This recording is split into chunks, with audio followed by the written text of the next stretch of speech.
Filming in my car. Chapter 11. Castle Rock.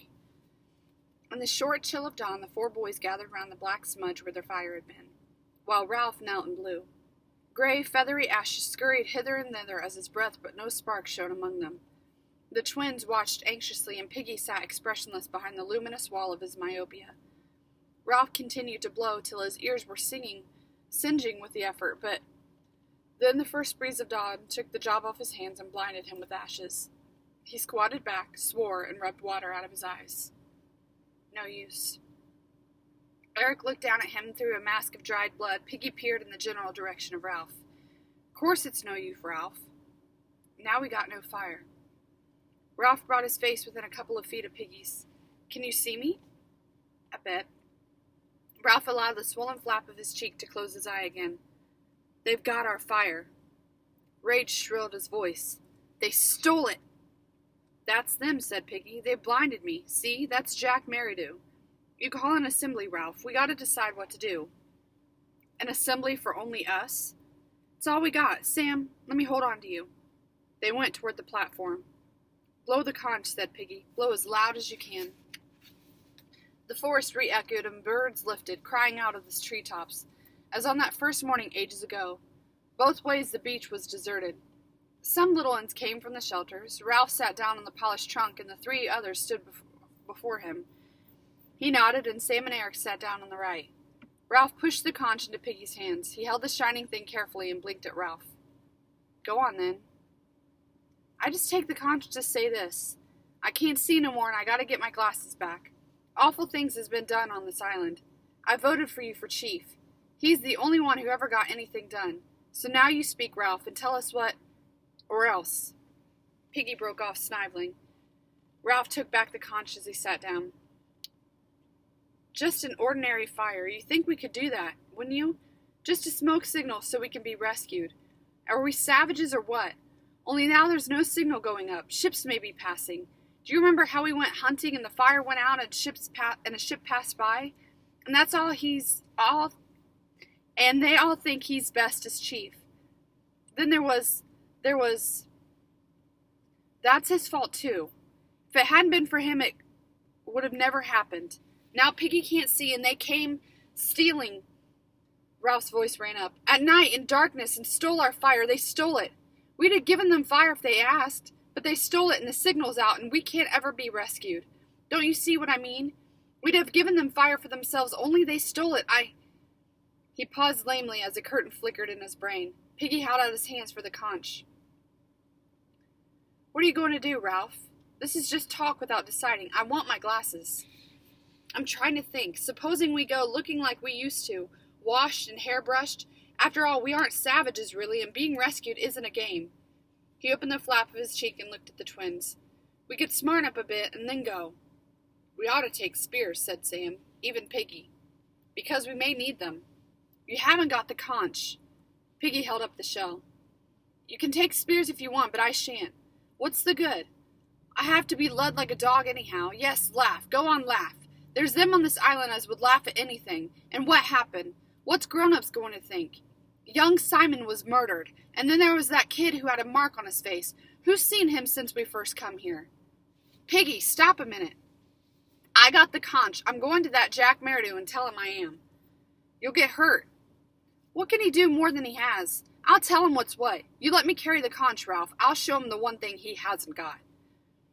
Piggy paused for a moment and peered round at the dim figures. The shape of the old assembly trodden in the grass listened to him.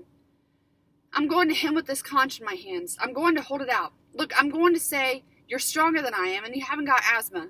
You can see. I'm going to say, and with both eyes. But I don't ask for my glasses back, not as a favor. I don't ask you to be a sport, I'll say, not because you're strong, but because what's right's right. Give me my glasses, I'm going to say. You've got to. Piggy ended, flushed and trembling. He pushed the conch quickly into Ralph's hand as though a hurry to be rid of it wiped the tears from his eyes.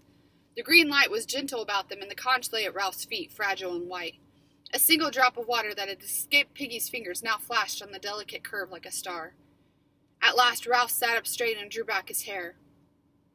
All right. You can try if you like. We'll go with you. He'll be painted, said Sam timidly. You know how he'll be. He won't think much of us. If he gets waxy, we've had it. Ralph scowled at Sam. Dimly, he remembered something Simon had said to him once by the rocks. Don't be silly, he said, and then he added quickly, let's go. He held out the conch to Piggy, who flushed, this time with pride. You must carry it. When we're ready, I'll carry it. Piggy sought in his mind for words to convey his passionate willingness to carry the conch against all odds. I don't mind. I'll be glad, Ralph. Only I'll have to be led. Ralph put the conch back on the shining log. We better eat and then get ready. They made their way to the devastated fruit trees. Piggy was helped to his food and found some by touch. While they ate, Ralph thought of the afternoon. We'll be like we were. We'll wash. Sam gulped down a mouthful and protested. But we bathe every day. Ralph looked at the filthy objects before him and sighed. We ought to comb our hair, only it's too long.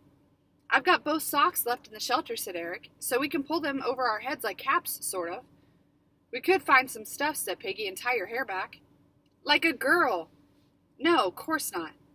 Then we must go as we are, said Ralph, and they won't be any better. Eric made a detaining gesture. But they'll be painted. You know how it is. The others nodded. They understood all too well the liberation into savagery that the concealing paint brought. Well, we won't be painted, said Ralph, because we aren't savages. Sam and Eric looked at each other. All the same. Ralph shouted, No paint! He tried to remember. Smoke, he said. We want smoke. He turned on the twins fiercely. I said smoke. We got to have smoke. There was silence except for the multitudinous murmur of the bees. At last Piggy spoke kindly. Course we have. 'Cause the smoke's a signal, and we can't be rescued if we don't have smoke. I knew that, shouted Ralph. He pulled his arm away from Piggy. Are you suggesting?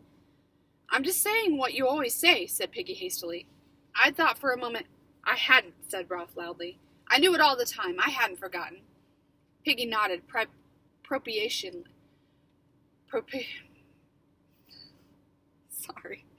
propitiatingly.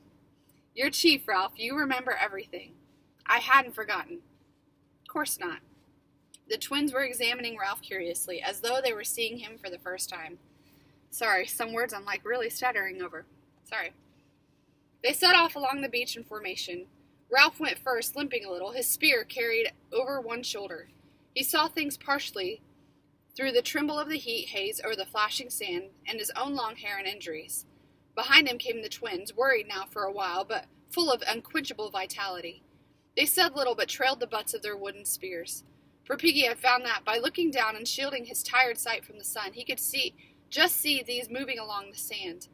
He walked between the trailing butts, therefore, the conch held carefully between his two hands.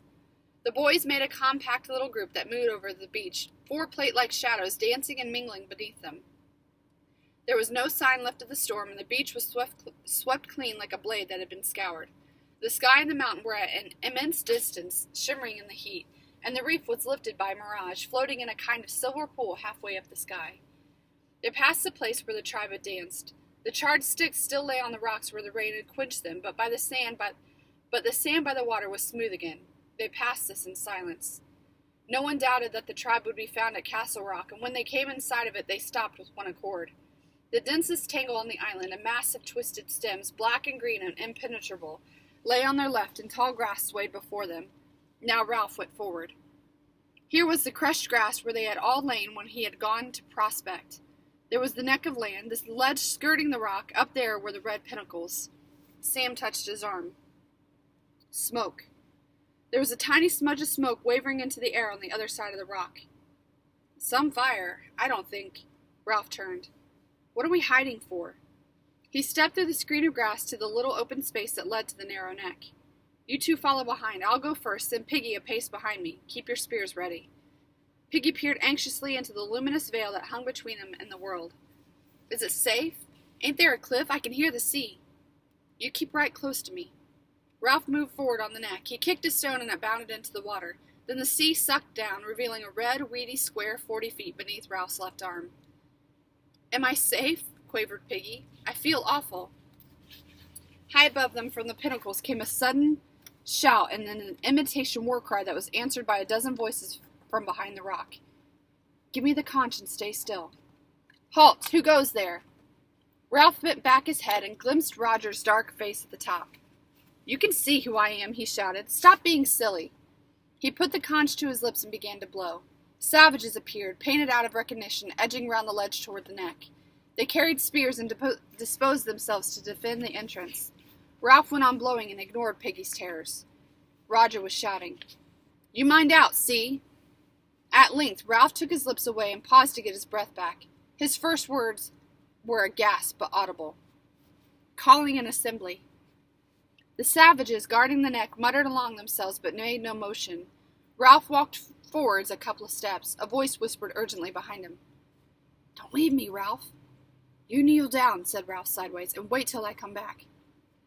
He stood halfway along the neck and gazed at the savages intently. Freed by the paint, they had tied their hair back and were more comfortable than he was. Ralph made a resolution to tie his own back afterwards. Indeed, he felt like telling them to wait and doing it there and then, but that it was impossible. The savages sniggered a bit, and one gestured at Ralph with a spear. High above, Roger took his hands off the lever and leaned out to see what was going on. The boys on the neck stood in a pool of their own shadow, diminished to shaggy heads. Piggy crouched, his back shapeless as a sack. I'm calling an assembly. Silence. Roger took up a small stone and flung it between the twins, aiming to miss. They started, and Sam only just kept his footing. Some source of power began to pulse in Roger's body. Ralph spoke again loudly. I'm calling an assembly. He ran his eye over them. Where's Jack? The group of boys stirred and consulted. A painted face spoke with the voice of Robert. He's hunting, and he said we weren't to let you in. I've come to see about the fire, said Ralph, and about Piggy's specs. The group in front of him shifted, and laughter shivered outwards from among them. Light, excited laughter and that went echoing among the tall rocks. A voice spoke from behind Ralph. What do you want? The twins made a bolt past Ralph and got between him and the entry. He turned quickly.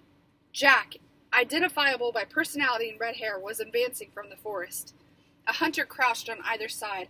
All three of them were masked in black and green. Behind them on the grass, the headless and paunched body of a sow lay where they had dropped it. Piggy wailed, Ralph, don't leave me! With ludicrous care, he embraced the rock, pressing himself to it above the sucking sea. The sniggering of the savages became a loud, derisive jeer. Jack shouted above the noise. You go away, Ralph. You keep to your end. This is my end and my tribe. You leave me alone. The jeering died away. You pinched Piggy's specs, said Ralph breathlessly. You've got to give them back. Got to? Who says? Ralph's temper blazed out. I say. You voted for me for cheap. Didn't you hear the conch? You played a dirty trick. We'd have given you fire if you asked for it. The blood was flowing in his cheeks and the budgeoned eye throbbed. You could have had fire whenever you wanted, but you didn't. You came sneaking up like a thief and stole Piggy's glasses. Say that again. Thief! Thief! Piggy screamed. Ralph, mind me! Jack made a rush and stabbed at Ralph's chest with his spear. Ralph sensed the position of the weapon from the glimpse he caught of Jack's arm and put the thrust aside with his own butt. Then he brought the end round and caught Jack a stinger across the ear. They were chest to chest, breathing fiercely, pushing and glaring. Who's a thief? You are. Jack wrenched free and swung at Ralph with his spear. By common consent, they were using the spears as sabers now, no longer daring the lethal points. The blow struck Ralph's ears and slid down to fall agonizingly on his fingers. Then they were apart once more, the positions reversed. Jack toward the castle rock and Ralph on the outside toward the island. Both boys were breathing very heavily. Come on, then. Come on. Truculent, they squared up to each other, but kept just out of fighting distance. You come and see what you get. You come on.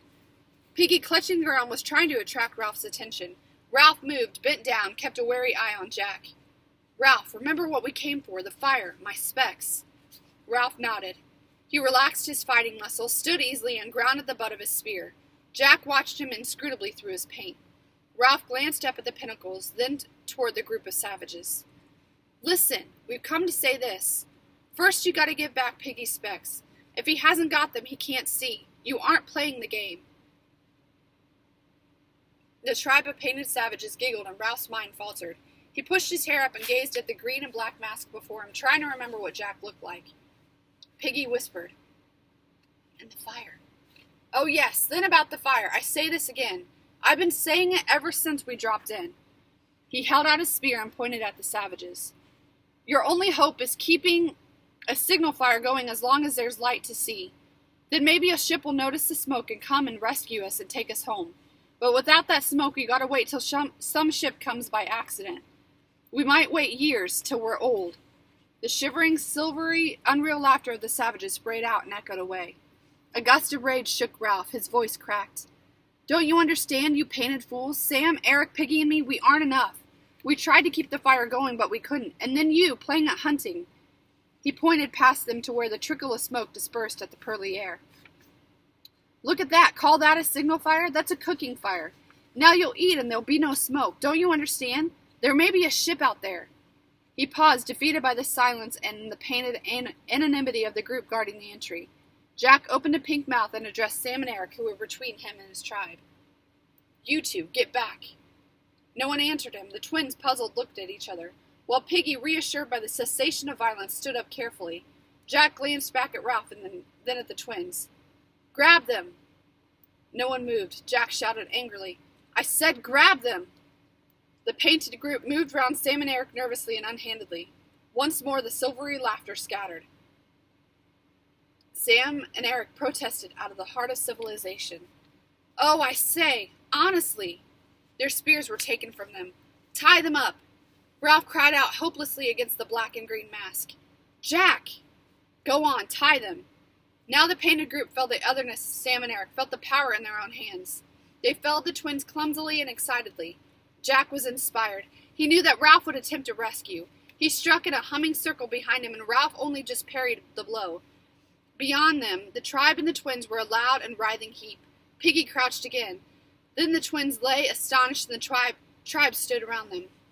Jack turned to Ralph and spoke between his teeth. See, they do what I want. There was silence again. The twins lay inexpertly tied up, and the tribe watched Ralph to see what he would do. He numbered them through his fringe, glimpsed the ineffectual smoke. His temper broke. He screamed at Jack.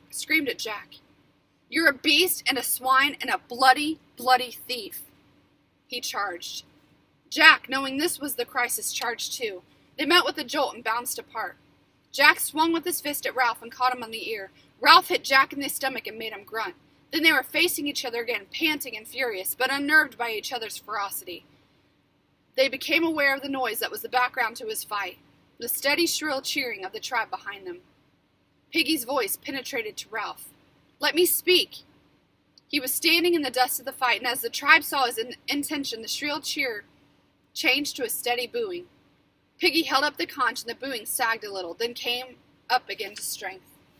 I got the conch, he shouted. I tell you, I got the conch. Surprisingly, there was silence now.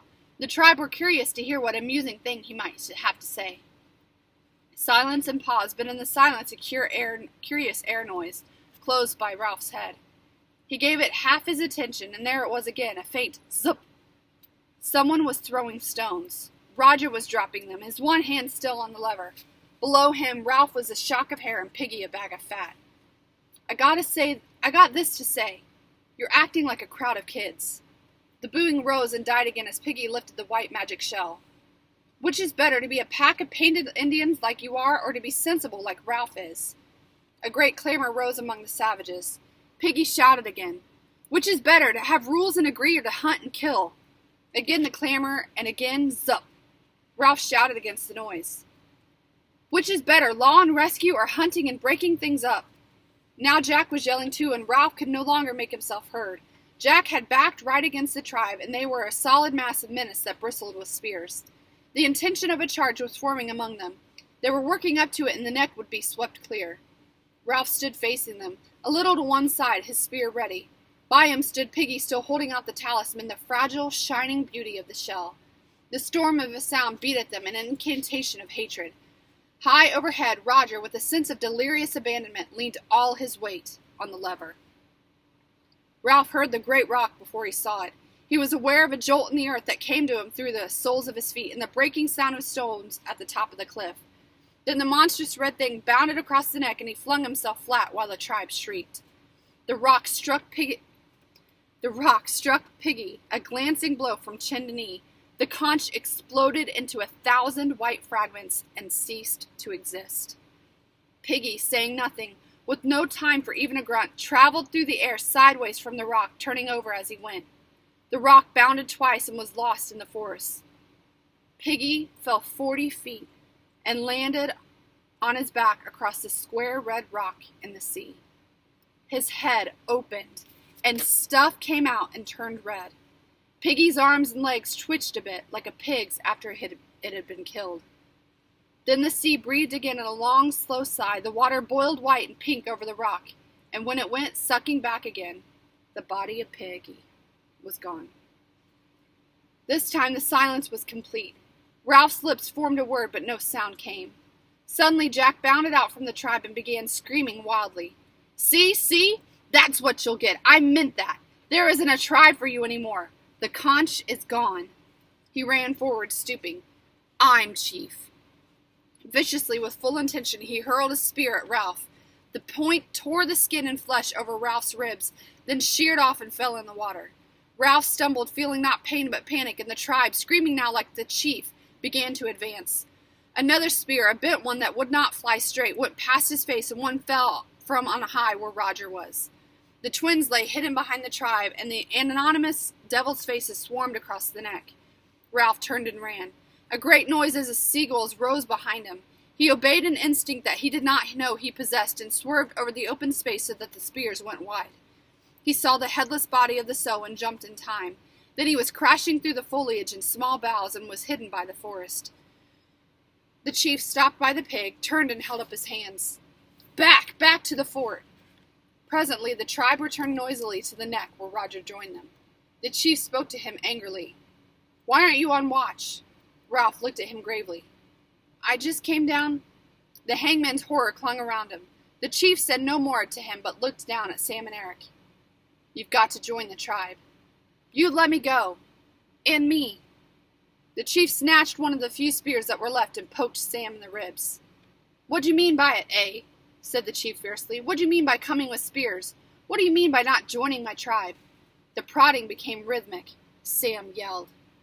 That's not the way. Roger edged past the chief, only just avoiding pushing him with his shoulder. The yelling ceased, and Sam and Eric lay looking up in quiet terror. Roger advanced upon them as one wielding a nameless authority.